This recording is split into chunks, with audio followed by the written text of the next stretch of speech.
magpapakilala siya sa magitan ng true bride of Christ. Kasi kailangan kompleto. May bride, may bridegroom, may bride.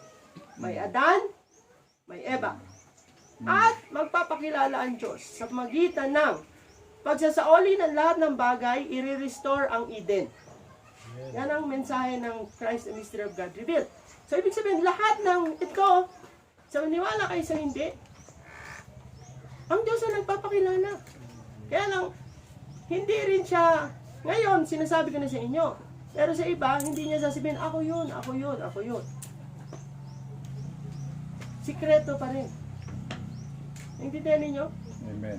Okay, kaya ka sabi ni Brother Branham, ano ang totoong buhay? What is true spiritual life? Sabi ni Brother Branham, to know Him is life. Pag nakilala niyo siya, yun ang totoong buhay. So sabi yon ng Omega Son of Man Ministry. Ano sabi ng Alpha Son of Man Ministry?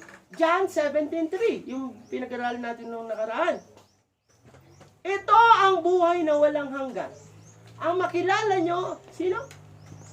Ang nag-iisa at tunay na Diyos. The one and only true God.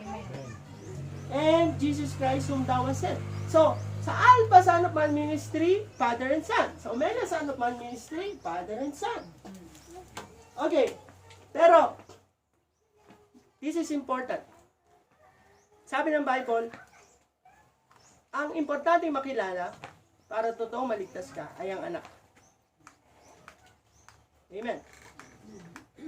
Kung nakilala mo ang anak, maliligtas ka. Okay? Dahil ang anak ang magpapakilala. Amen. Sa ama. Amen. Pero sa nakalipas na panahon, 2,000 years ago, medyo karnito na mas matigas, pero sana manguya natin. 2,000 years ago, ang anak ay ang Panginoong Jesucristo. Sa ating panahon, may anak ang Diyos. At gusto ko ipakilala sa inyo na ang anak ng Diyos sa ating panahon ay si William Marion Branham. In fact, ang Kristo sa ating panahon ay si William Marion Branham. Okay. Bago kayo mag-react. Sabi ni Brother Branham, noong panahon ni Moses, siya ang Kristo. Amen. Message yan, message. Sabi ni Brother Branham, noong panahon ni Noah, siya ang Kristo. Okay? Amen. So, 2,000 years ago, sino ang Kristo? Ang Panginoong sa Kristo. Eh ngayon, sino ang Kristo? The last prophet. William Marion Branham. Now, pero, huwag kayong maligaw.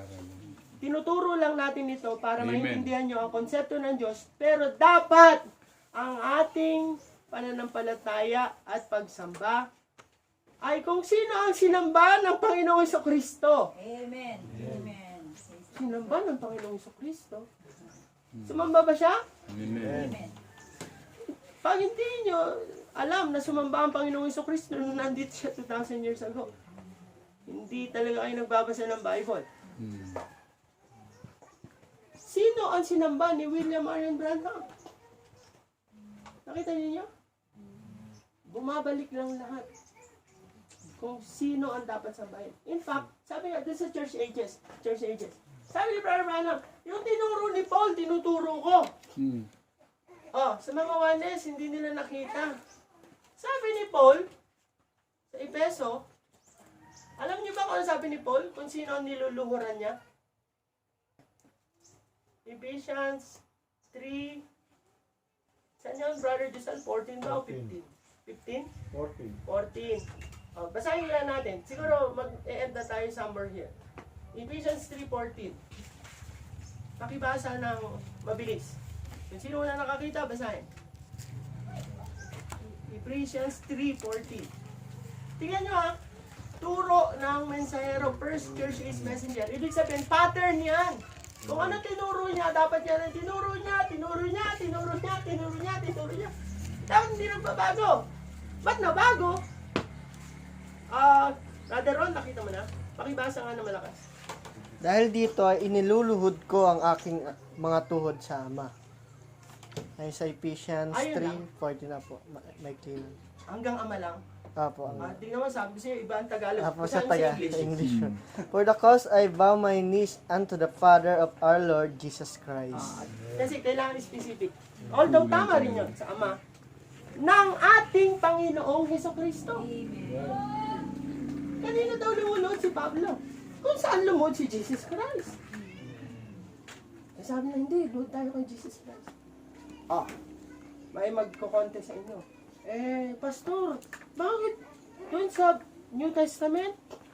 Sabi doon, nung nag-alay ng mga offering, yung Magi.